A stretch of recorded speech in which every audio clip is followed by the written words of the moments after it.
దేశ శుద్ధి చేస్తారని హెచ్చరిస్తున్నాం. రెండోసారి ఎవరైనా జర్నలిస్టుల గురించి మాట్లాడితే జర్నలిస్టులకి అన్ని సంఘాలు కూడా అండగా ఉంటారని ఇప్పుడే మా బోండా ఉమా గారు చెప్పారు. అట్లానే అరే యదవా ఈ యదవా క్షమాపణలు చెప్పినంత వరకు చెప్పు దెబ్బలు కొట్టి ఇట్లా పడేస్తామని చెప్పారు.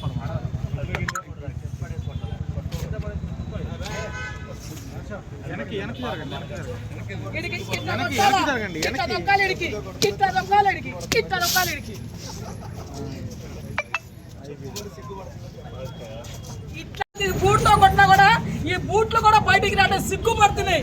ఎందుకంటే అంత పనికి మారి యదవాయుడు ఏటు కాడు అని చెప్పేసి, అరే ఏటు నువ్వు 24 గంటల్లో జర్నలిస్టులు అందరికీ క్షమాపణలు చెప్పకపోతే నీకు నిజంగా నీ ఇంటికి వచ్చి తెలుగు మహిళ కాదు కూటమి ప్రభుత్వం మహిళలందరూ వచ్చి నీ ముట్టడిస్తామని హెచ్చరిస్తున్నాం.